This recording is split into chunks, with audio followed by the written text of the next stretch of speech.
Welcome back. President Trump will be in Miami-Dade Monday afternoon speaking at Florida International University on the efforts to oust Nicolas Maduro in Venezuela. Joining me this morning is Carlos Trujillo, the U.S. ambassador to the Organization of American States, which is a major player in this coalition against Venezuela. If Carlos looks familiar, it's because he's from South Florida and was a state legislator and a longtime friend of this show. Mr. Ambassador, welcome to you. Good morning, Jim. Great to see you. So let's talk about the situation in Venezuela and President Trump's visit here on Monday. Can you give me a little preview of what we can expect the president to say? Well, the president's going to highlight the American people's commitment to democracy, human rights, and freedom in Venezuela, and our commitment to interim President Juan Guaido as he works to accomplish those goals. So any specific initiatives are planning to be announced? Is there any new moves, or is it just the continuation of calling for Maduro to step down? Without previewing the president's speech, the administration's made it very clear that Maduro cannot continue to usurp power in Venezuela, that he must leave the capital, he must leave Miraflores, and he must leave the country. The rightful president, democratically elected, is Juan Guaido. And at some point in the near future, Venezuela should have free, fair, and democratic elections. Now, as we are getting ready to go on air, the Associated Press moved a story. We're taping this Friday morning. The AP moved a story quoting Nicolas Maduro as saying that his government has held secret talks, at least 2 talks, with Elliot Abrams, the U.S.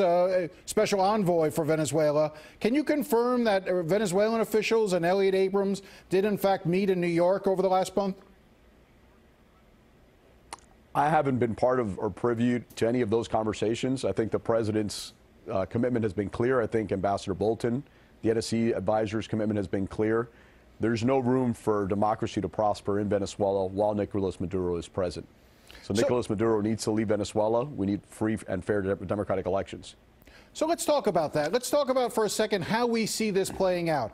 How does this come to an end in your mind? I know there are a number of options, some more peaceful, others potentially more violent. What's your likelihood as to how this is likely to end over the next however long period of time? Because Maduro seems to be saying he's planning on staying and not going anywhere. Well, we're hopeful that the humanitarian aid that's currently arriving at the border, that's currently arriving in Colombia, currently arriving in Brazil, and soon will be arriving in Curacao, that humanitarian aid will allow an opportunity for the military to make the right decision. The military now is the only thing that's keeping Nicolas Maduro in power. They're the only ones who are protecting him. The military should stand on the side of the people. They should allow some of their own families who are starving to receive that aid, and they should continue to stand with the Constitution. If that humanitarian aid is blocked from entering into Venezuela, would you support the use, and do you know if the United States would support the use of military force either from those host countries like Colombia and others, or using U.S. troops to make sure that aid gets in? Well, interim President Juan Guaido has said multiple occasions on February 23rd, they're calling for a peaceful march and protest. They're also calling for going to those border towns and those border regions, and the Venezuelan people peacefully and pacifically bringing in that aid to their own country. So that's been planned by President Guaido on the 23rd of February. I will be down in Cucuta this weekend working with USAID and other U.S. government officials to coordinate the arrival of that aid, and we're looking forward to a peaceful entrance on the 23rd by the interim government of Venezuela. I guess one of the questions that a lot of Americans might have is, what is the likelihood that this could go from a peaceful attempt to oust Nicolas Maduro into something that might involve the U.S. military or other militaries in the region? Do you think that that is a strong possibility? This is a Venezuelan problem, and it's really been handled by the region. It's not led by the U.S. by itself. If you've seen the response post Guaido assuming the presidency, it was the United States leading the charge, but along with many other countries in the region and over 44 countries in the free world. So our intention is not a U.S. military intervention. As the president has said, though, all options are on the table.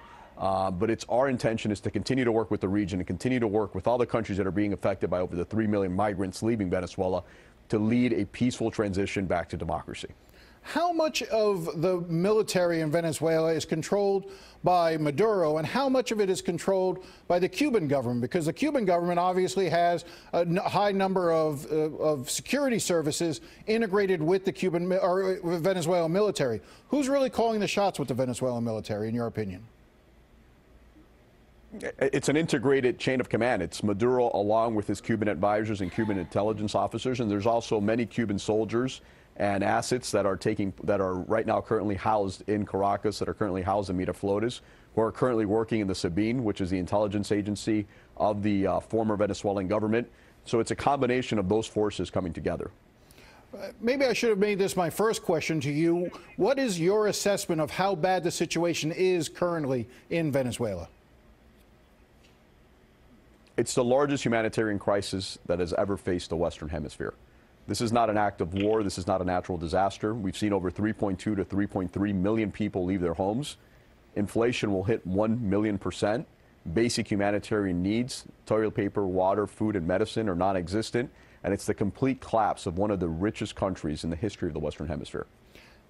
Going back to the issue of Venezuela's role with Cuba and Cuba's role with Venezuela, has the United States, to your knowledge, communicated to Cuba in any way their intentions in terms of talking to the Cuban officials about backing off from Venezuela? In other words, how much of this is a proxy fight between the United States and Cuba, with Venezuela as the landing strip for where all this is taking place? It's not a proxy fight between the United States and Cuba. It really is, as Ambassador Bolton said in Miami a few months ago, it's a troika of tyranny. It's Nicaragua, it's Venezuela, it's Cuba. It's three countries that are totalitarian in nature and oppress their people, coming together to absolutely crush any sort of viable opposition and to absolutely extinguish any possibility of democracy.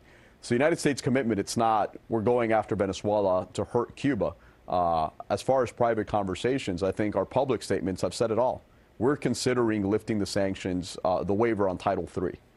That is something that the administration is actively considering. President Trump gave a very strong speech back in Miami about a year ago. We're also continuing to monitor the advancements and some of the human rights violations that are currently taking place in Cuba by Cuban officials, also taking place in Venezuela, and at the same time taking place in Nicaragua. So it's hard to bifurcate or trifurcate any of those issues into individual issues. I think we have to deal with all three of them at the same time. That was Ambassador Carlos Trujillo. We thank him for his time.